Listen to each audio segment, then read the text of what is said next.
This video is all about how to use the formula for the volume of a sphere. The formula is going to be 4/3 pi times the radius cubed, and it can be written like that, but I'm going to keep it like this. This is how you'll normally see it. So let's go ahead and plug in a number. Let's say the radius is 6 meters.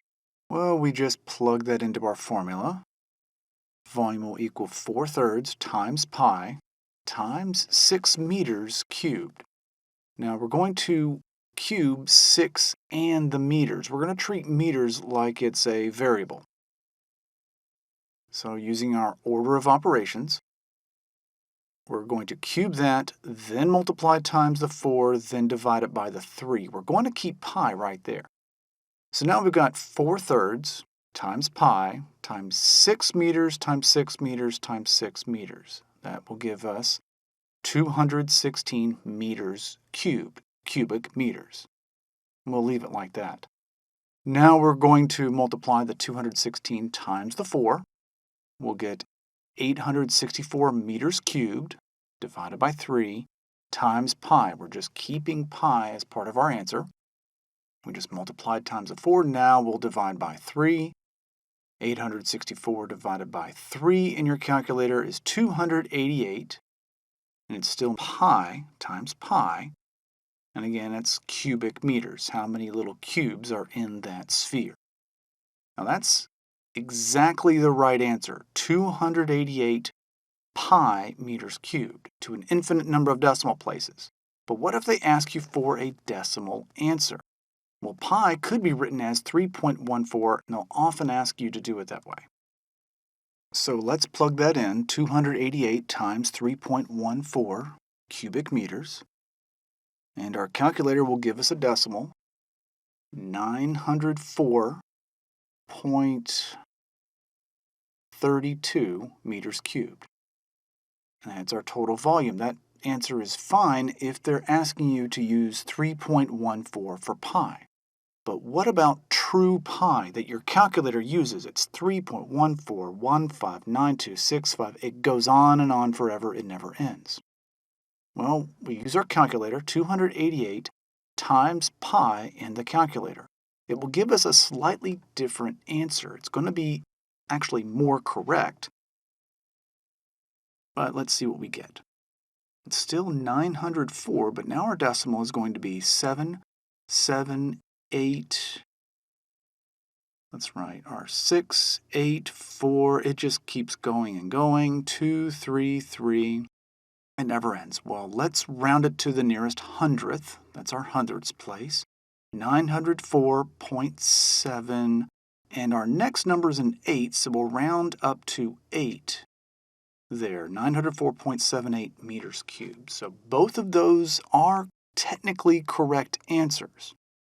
Just pay attention to whether they want you to use true pi or just 3.14.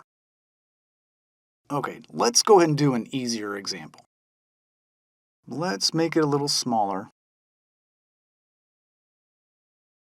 And let's go ahead and start with 3 feet. Now, when I write it, I'm not going to bother writing feet in my problem this time. I know my final answer is going to be feet cubed. So I write 4/3 times pi times 3 to the 3rd power. I plugged in the 3, but feet is going to be our answer, feet to the 3rd power, so I'll just write that down at the bottom. We'll come back to that. So let's go ahead and do the math. It's still 4/3 times pi, and exponents come first. 3 times 3 times 3 is 27. And again, we're going to multiply times 4 and divide by 3. 27 times 4. That's going to give us 108 divided by 3. Keep pi in the answer.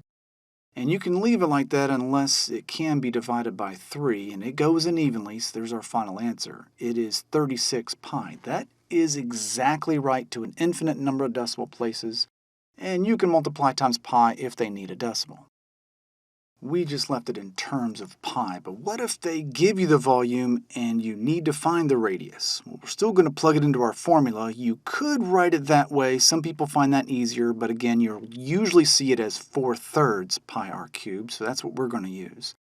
Instead of the volume, we're going to write in the 972 times pi, and that's again going to equal 4/3 pi times r to the third power. We need to get r all by itself. So we're going to undo all the things that have been done. Now, when you have a fraction in an equation, usually the easiest way to get rid of it is to multiply all terms by that denominator.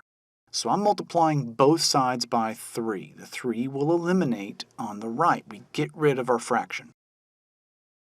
So let's use our calculator. 3 times 972 pi is 2,916 pi. And again on the right, we got rid of our fraction. It's now just 4 times pi r cubed. Let's get rid of the 4 pi that got multiplied times r cubed. When we divide, they're going to eliminate. We have to do it on both sides. Again, pi will eliminate. And you divide that using your calculator. 729 equals r to the third power. Now we have to undo the third power. Well, we get the third root of r cubed. That's going to eliminate. We'll get just r. And the third root of 729 in our calculator will give us just 9. That's because 9 times 9 times 9 is 729. So that's our final answer. It's going to be just 9 inches. 9 inches is the radius. So when you have problems involving the volume of a sphere, just use your formula, plug in what you know, and solve for what you don't know.